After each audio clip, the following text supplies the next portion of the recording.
All right, man. So, man, this is a really good party. How'd you think it went? Party was alright.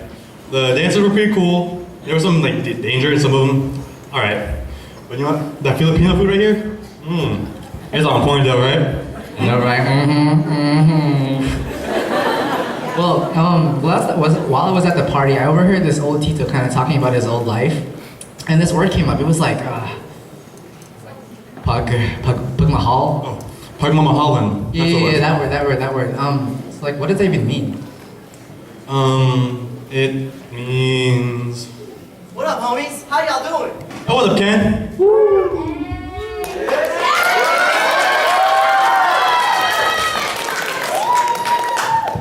What are y'all up to right now? Hey Ken, so I was talking to Kiana and I had this question. I was like, this old teacher was talking about this word like pagmahal or something like that. Oh, you mean... Yeah, what does that mean? Whoa, I can't even say it too right now. Hold on, let me think about it. Pagmamahalan? Is that it? Yes, that's it. Oh, okay, pagmamahalan, huh?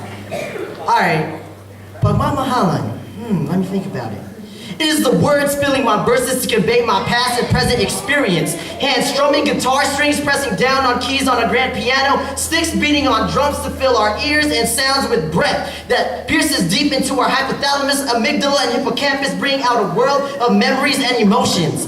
It is paintbrushes working in unison with the paper and our body to lay the foundation of creation. It is me looking into the mirror before I leave the house in the morning and saying, damn, I look good.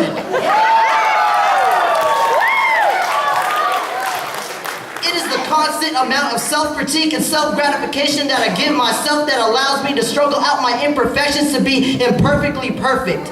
It is my friends selflessly giving themselves to me each and every time I mess up to solidify the trust I have in them to pick me up when I fall. It is me doing the same for them because love and trust don't go one way, it is circular. Wait, hold up, no. Perhaps it's more like a spiral, as the space for comfort isn't as stagnant. As a matter of fact, the space of love and trust allows us to spiral down into the very nature of our beings, to the point that the only space that keeps us being one is our own individual existence that allows me to love you. It is my mother, traveling 7,292 miles, crossing oceans, leaving everyone she ever knew and loved, the homeland that raised and nurtured her, the seas of Leyte, Philippines, hectares of rice plantations and coconut trees as far as the eyes can see, the lush forest with the elements to have a lush forests with the elements to have a rich and sustained future. A homeland whose exploited history continues to leave people without basic needs to survive. Leaving her career as an accountant in search of a better life to be told her college degree is nothing within this systemic racist society whose only available job for her was a Henry Ford assembly line. Dehumanizing her into be a lifeless machine whose feelings were no longer valid. It is my mother telling my father to choose between a job and his children and making him understand that love is not money, but the time and effort with your family. It is my father looking at me every day after coming home from school and staring at me for what seemed like eternity just to utter 3 words. That's my son. And meeting me halfway and opening his arms so I can enter into his embrace, an embrace whose length was only outmatched by the warmth and strength of his unconditional love, kissing my forehead and telling me he loves me. It is lovers fighting through different perspectives and wanting to meet and understand each other because they care. It is lovers breaking up and letting go, understanding that love cannot be held together if that trust and commitment has been lost.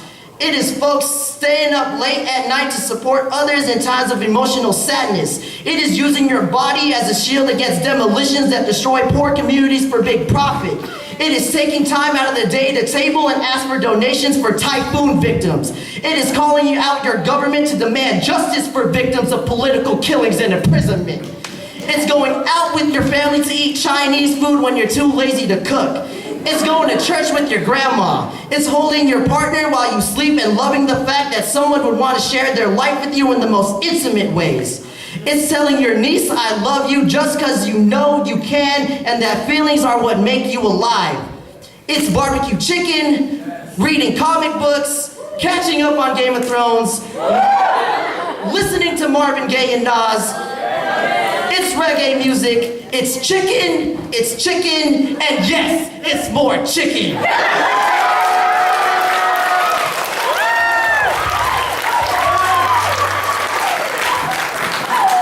Pagmamahalan is all-encompassing through the good and the bad. Life isn't one way or the other.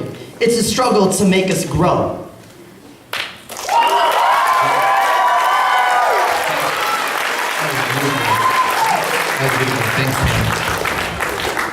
Well, speaking of thank yous, we have a lot of thank yous to give out tonight.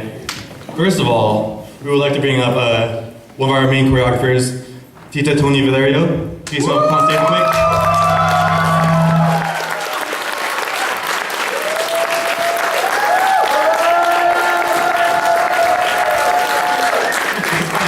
Tita. Okay.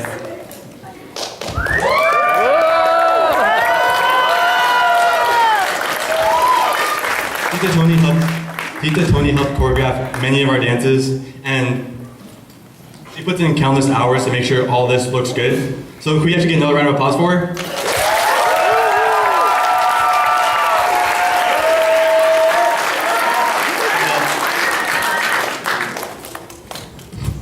We actually have a lot more thank yous to go around. We have Culture Blends in the back for helping or for vending for us. We have the, okay, yeah. We have the Portland Committee for Human Rights in the Philippines, who is always there right there with us. We have the Northwest Filipino American Student Alliance over here. We have the Corvo family, aka my family, right here. We have the Kang family over there. Yeah. Again, we have the Valerio family right here in front. We have the Buol family. Oh.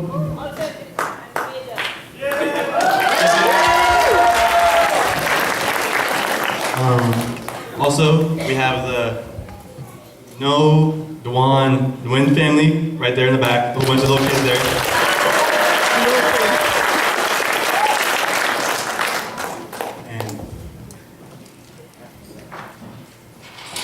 Is that more thank yous to go around?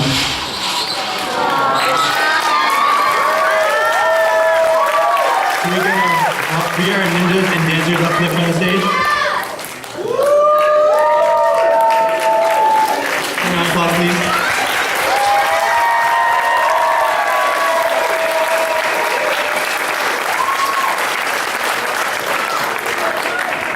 We have our lovely singers.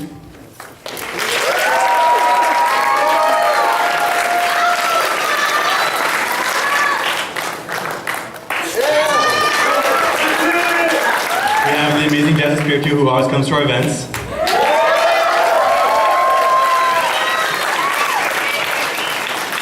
We have all of our actors.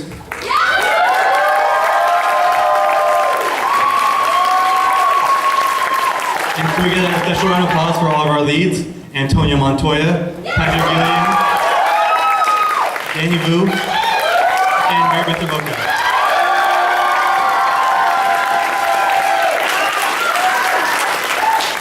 And then we have a few more shout-outs. We have a Pacific Islander Club over here. They're the ones who help serve the food. They always help us out.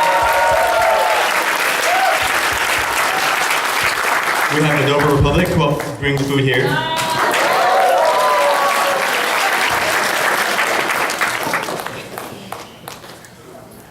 We also have to thank PSPS for allowing the sound to work for us, which kind of helps us big.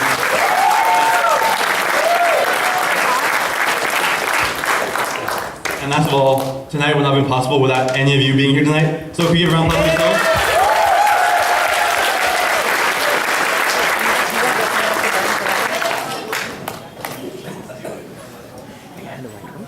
So right now we're about to do our main call. So every kid get back on stage real quick.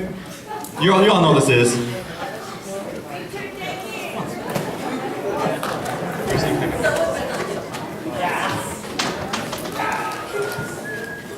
if you know what we're talking about, feel free to join in. It's something we always do.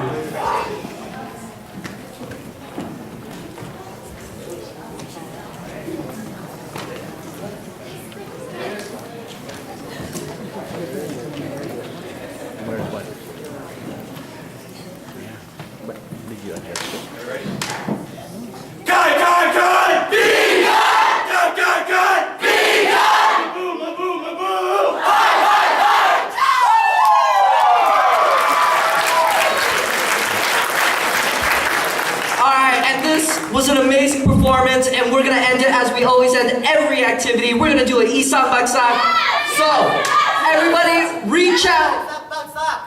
I'm gonna say it really quick. Everybody, put your hands to the center of the stage. Put your hands to the center of the stage. All right, here we go. In the count of 3, I'm gonna say isang bagsak. Isang bagsak means one down because we're one step closer to our goal, and our goal is to unite and empower Filipino American students through political